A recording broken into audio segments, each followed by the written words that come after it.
welcome back. My name is Aaron Craig with Beyond Us Games, and this is part 5 of our awesome inventory system. So I'm hoping that we can finish this up in this video, so let's dive right into it. What we need to do first is set up our trash item script. And just like when we added an item, there are a couple of cases we need to consider. Case 1. The first thing is if there is only one item in the inventory. If this is the case, we need to do something special because otherwise it's going to create an error, because the way we're going to handle getting rid of an item is by setting it to 0 and then moving all of the other items down 1. And if we try and do that when there's only one item, that will not work. So case 2 is actually everything else. Now, the way we're going to be deleting is fairly complicated, and it's going to require a little bit of logical processing power. But there is an actual much simpler way of doing it, but I opted to not do that way because it's actually very confusing to the player when they are watching you delete an item. The very quick and easy way of deleting an item would be to first check if it's the only item, still need that, but then delete that item, pull the very last item and put it in its spot, and then resize the grid by 1. If you do that, it's quick and easy and actually fairly simple to code, but it looks really weird because you might be deleting a book and replacing it with a yellow gem, and when the player does that, it won't make sense to them. So I opted to do a little more coding so that it makes more sense logically and visually for the player. Again, as the designer, you can do whatever you so desire, but I'm going to do it the more complicated way so you can understand and follow along with that if you so desire. So, the first case, what we're going to say is if ds grid height of player inventory is equal to 1. So if there is just one item in there, and if we say if ds grid get player inventory 1, and this is the amount, is greater than 1. And this is important because this is something that we're going to check. The way we are deleting an item is one at a time.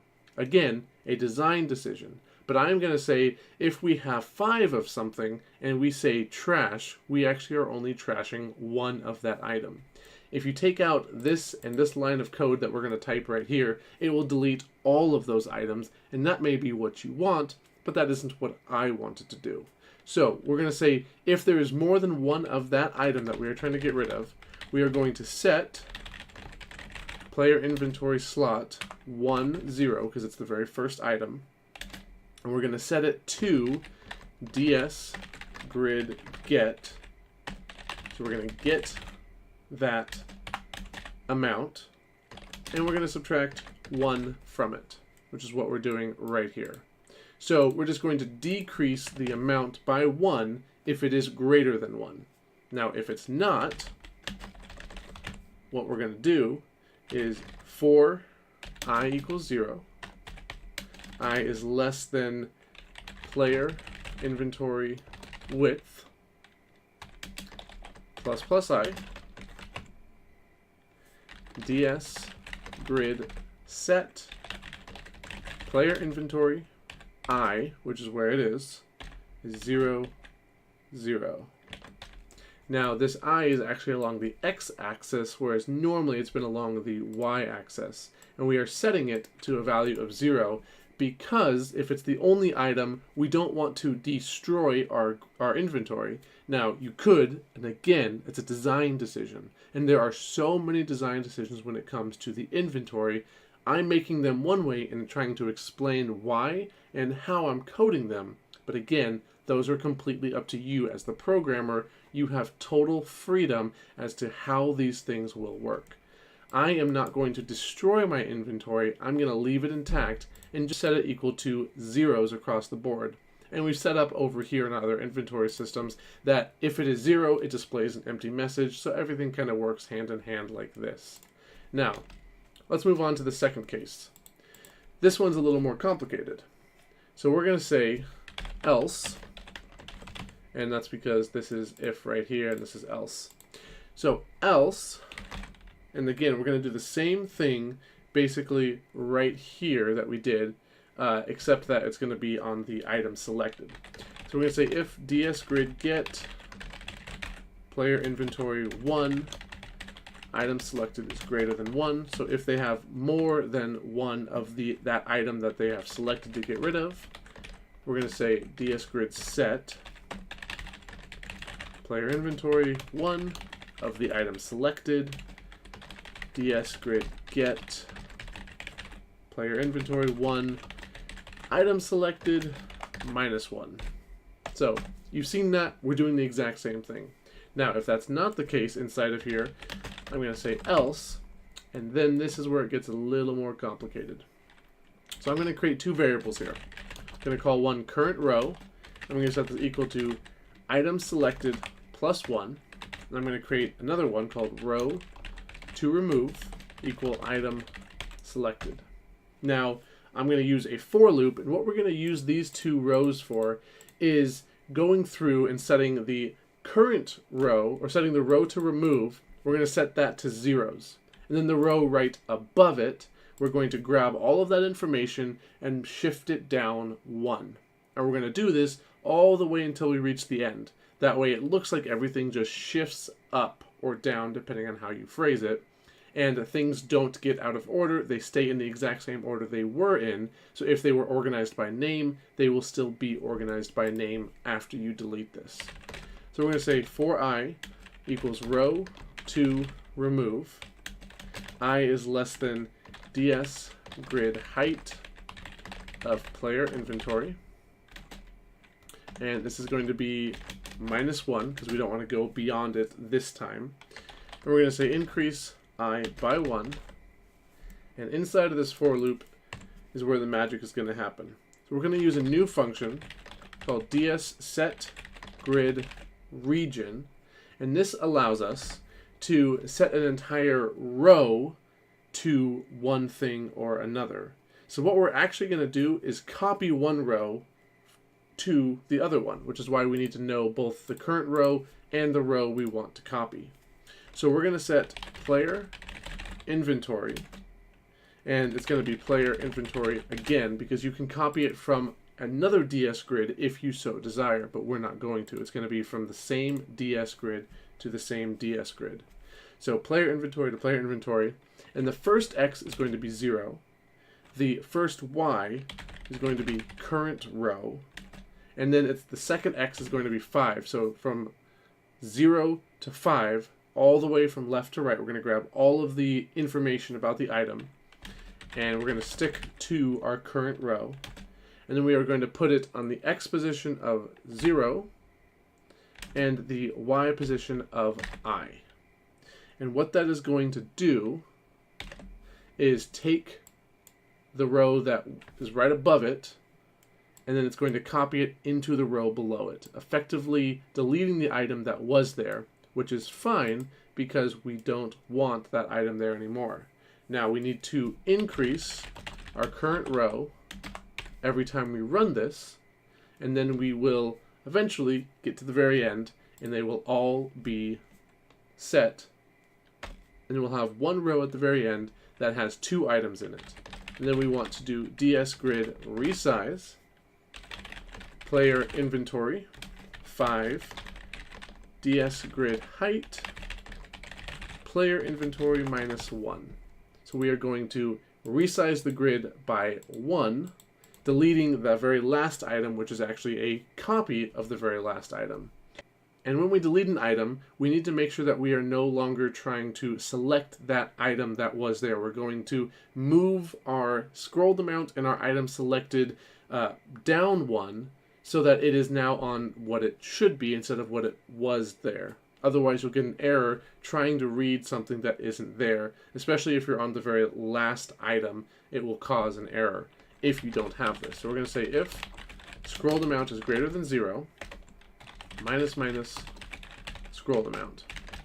If item selected is greater than 0, minus item selected. Now, before we can actually use this script, there are two things that we need to take care of. The first one is an obj inventory. When we get rid of our obj inventory GUI, we also need to destroy the buttons that we've created. So we're going to say repeat twice instance destroy obj button. Again, this is the difference between GameMaker Studio 1 and 2. If you're using 1, use a with statement right here, like up here. And then we need to come into the GUI, and we're going to add a step event. And we're going to do a couple of useful things right here. So in here, we need to make it so that when we pick up items and when we are removing items, certain things will happen in a certain way. So we're going to say if dsgrid get my items 0 and 0, if this doesn't equal 0, we are going to say is empty is equal to false. This will allow us to actually pick up items while our inventory is open. Inventory end at equals dsgrid height my items, because we know that it was empty just a second ago, but it's not anymore. And we're going to say if dsgrid height my items is greater than or equal to, we're going to use this, the floor, they're going to get the size of our sprite again. So we probably should have made this a variable, but in hindsight, we didn't. We're going to subtract text border times 3, divide that by 32, and then if that's the case, we're going to say inventory end at equals the floor, same thing here, sprite height minus text border times 3 divided by 32. This will allow us to dynamically update our inventory even while it's open. Otherwise, it only ticks on the create event, so that's not as useful. Now, we also need to have this right here. If dsgrid get my items 0, 0 is equal to 0, which means that it is actually empty, we're going to say is empty equals true, and inventory end at equals 0. With those two things right there, now we can actually add inventory to our add items to our inventory while it's running, and now we should be able to use our script just the way we want it to. So I'm going to press trash, and it is going to delete all of these items. Let's come down here, and it gets rid of everything. We've got a lot of gold coins, but let's get rid of them. Delete the last one. We have no items. I'm going to pick that up. It shows up in our inventory right away. I can use this red berry, and then I can trash that, and I can close our inventory, and that allows us for a fully working inventory system. Now, there's just a few things left that I want to show you that are useful and make your inventory a little better and a little more usable in game. So the first one is going to be a scroll bar, and we're actually going to add that down here at the bottom of our draw event, and we're just going to draw a sprite, and that's about it. And we're going to just tell it to draw in the correct spot as we are using it. It's not actually too difficult. So we're just going to say if dsgrid height of my items is greater than, here's this again, basically the size of the sprite we're using right now. Really should have made this a variable. We're going to draw sprite SPR scroll bar 0 for subimage. Now we're going to draw this only when we have more items than the size of our sprite. So it'll disappear as soon as we can no longer scroll. So it's a visual indicator to your player that you have more items in your inventory. The X spot is BB box right, and then the Y is what's tricky. So we need to bring it in by 20. We're going to put it at the top.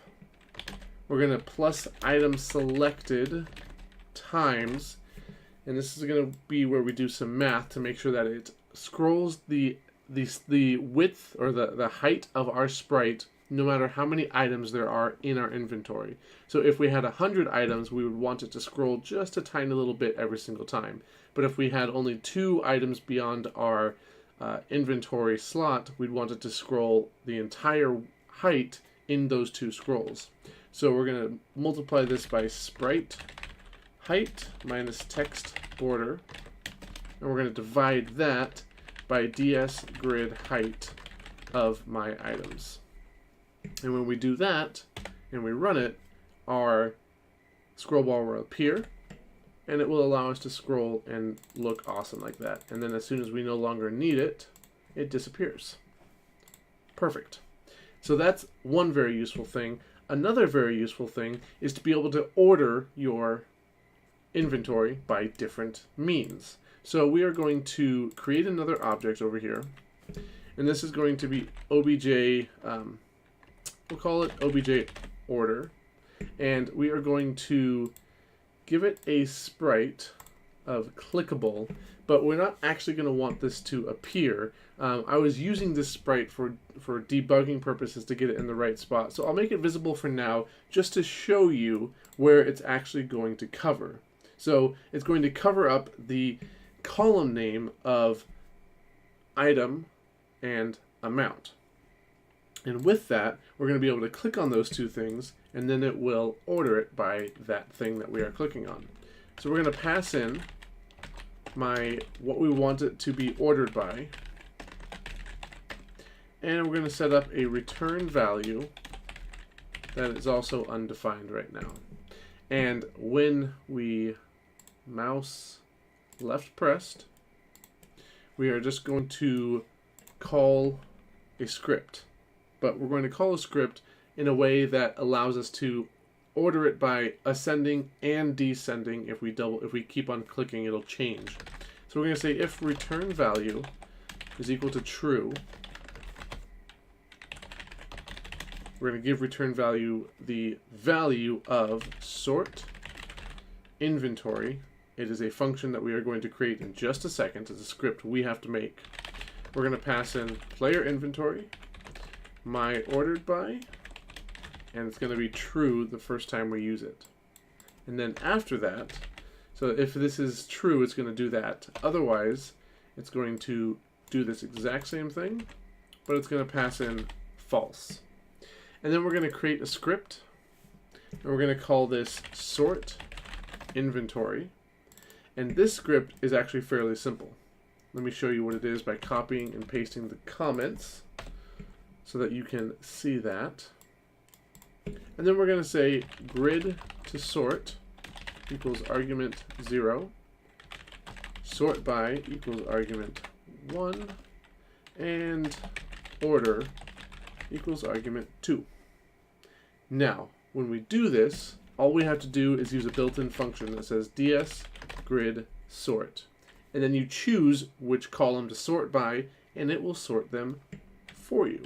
So we're going to say grid to sort, sort by, and order. Now, the order is the true or false. That is going to change because we're going to say return the opposite of what it was sent. Now, when we use this function as a design decision, I'm going to say we go to the very top of our inventory.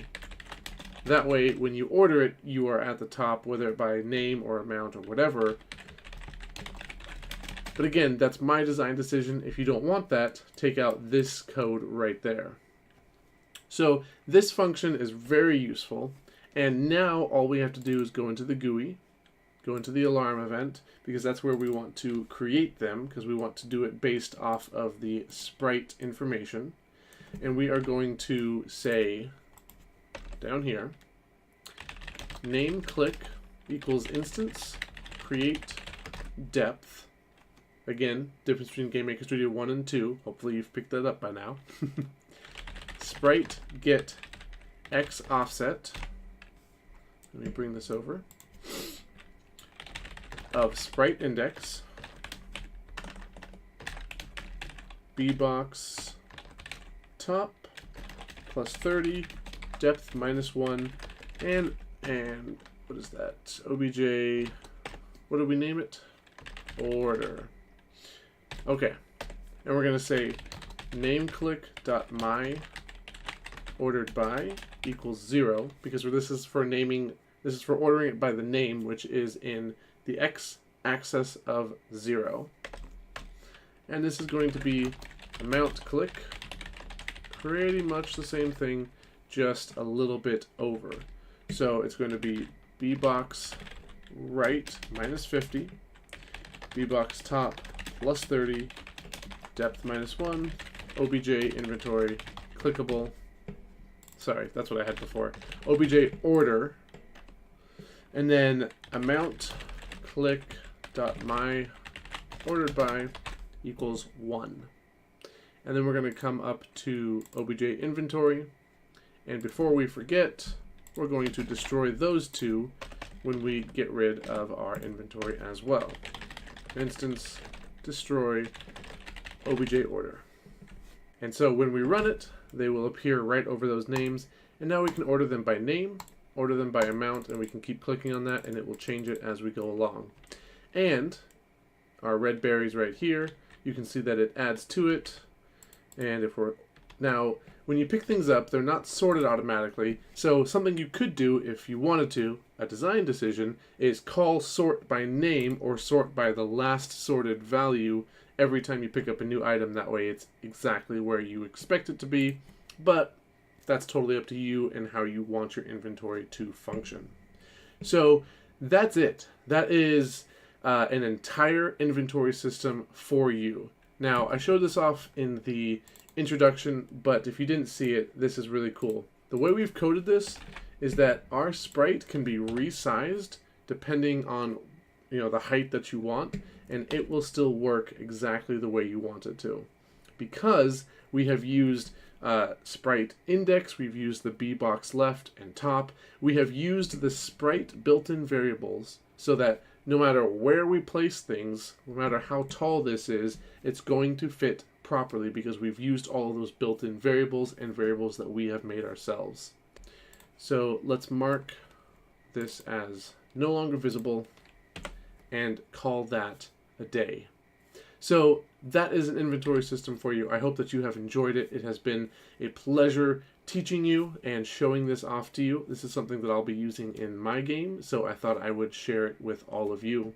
If you've enjoyed it, please like, subscribe, and share it around. I put a lot of work into this, and I would love for more people to see it.